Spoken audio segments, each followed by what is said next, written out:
So have you ever been to the beach and you've looked out to sea? All that water just endlessly going off into the distance, until it seems to meet the sky, and we have this separation. This is known as the horizon line, which is also our eye level. Hello everybody, my name is Dan and welcome to the first video in a series where we will be exploring perspective. In this one we are going to be taking a look at 1 point perspective, so to start off let's go and put an horizon line down on the paper. Once we have this, we can mark a point on here, anywhere along this line. For the purpose of this tutorial, I'm just going to place it in the centre.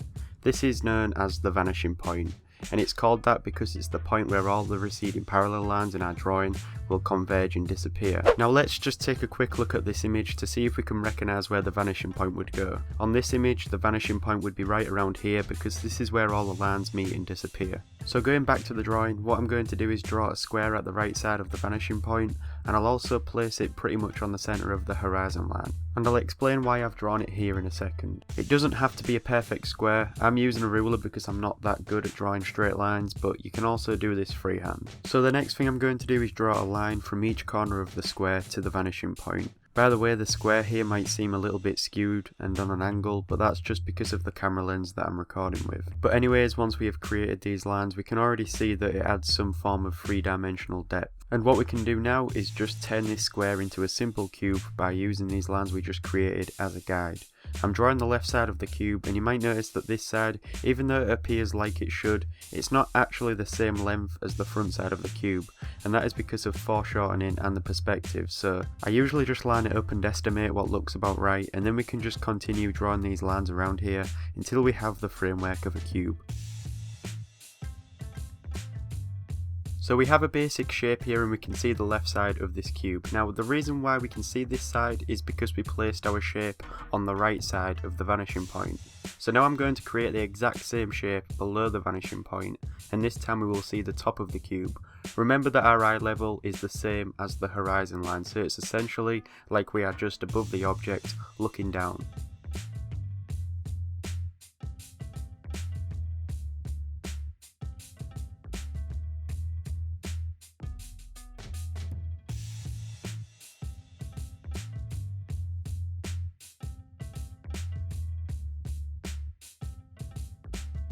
So I've done the exact same process, except I've changed the placement of the cube in relation to the vanishing point and the horizon line. Now I'll put this into time lapse and create the same again on the other sides, and so after that we will have 4 cubes drawn out, but each one will show a separate side. So it's this really useful technique because you can create all these different three-dimensional objects from different angles in relation to that one vanishing point. And so finally, as you can see here, it gives you the ability to accurately create shapes and drawings that are always in correct perspective.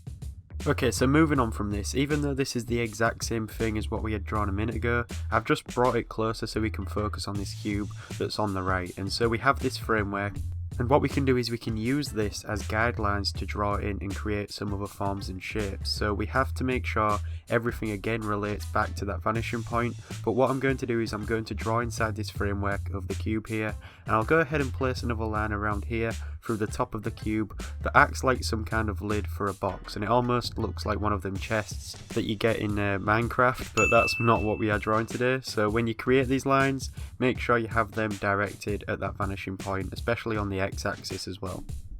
I'm also going to draw some rectangles underneath this section so it creates what could be a table. All I'm really doing here is creating different shapes, some simple rectangles that will also follow the same rules with the x-axis, always leading back to that vanishing point. You need to have some form of idea obviously of how the object looks that you are drawing, but if you have that in mind then you could potentially draw different shapes inside this box. When it comes to drawing things like ellipses and more advanced shapes, it gets a little different, but let's just stick to the basics for now. Okay, let me just quickly outline this in ink so you can see it more clearly.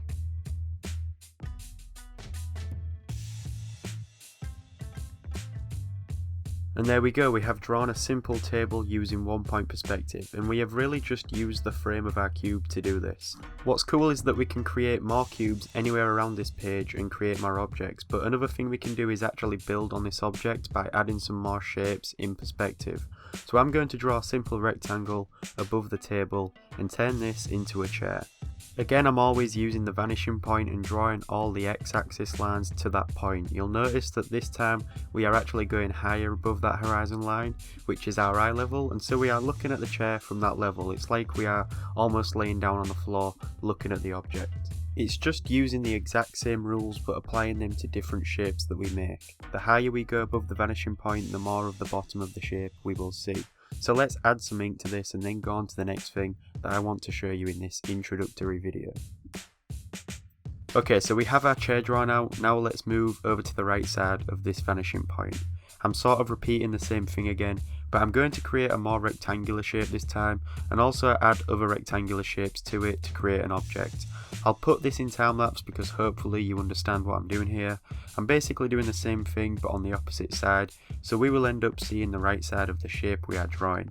I'm basically combining shapes to create the framework of what could be a sofa, so as you can see I could literally use 1 point perspective to create a whole scene of an interior full of different furniture.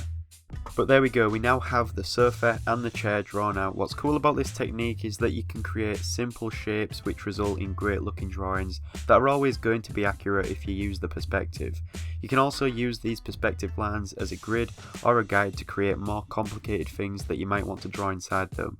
I'll probably be doing more videos on how to take this technique further, but what I want us to understand is that these objects at this moment have the potential to be other things because they are just basic shapes. For example, we could be looking at the inside of a bedroom, or we could be looking at something that's part of something else. And so right now, I'm going to draw a simple street view with buildings either side in 1 point perspective.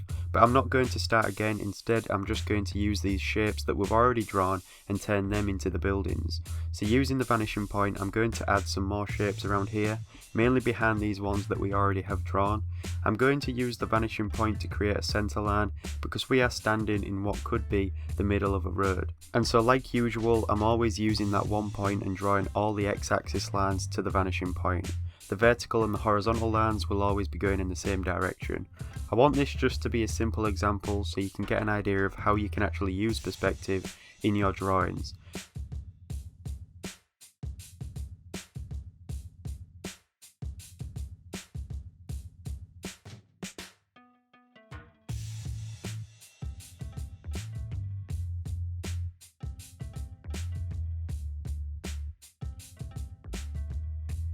I'm going to apply some grey tones to these buildings just to make them stand out a little more, but once you get the hang of drawing in 1 point perspective, you can even start to draw without so many guidelines because you know that your lines need to go to that point anyways, so you can sort of estimate it. It's probably not going to be the most accurate, but it's more practical if you are drawing a lot. So as we come to an end with the first video, I want to say thank you for watching. I hope you found this useful and a good introduction to a technique that is really important. It's a drawing fundamental and it's a skill that you should try and practice. But with that being said, here is the simple but effective street view in 1 point perspective. If you enjoyed this, please give it a like and check out the other videos on the channel. I create a lot of drawing related content, so with that being said, I'll see you in the next one.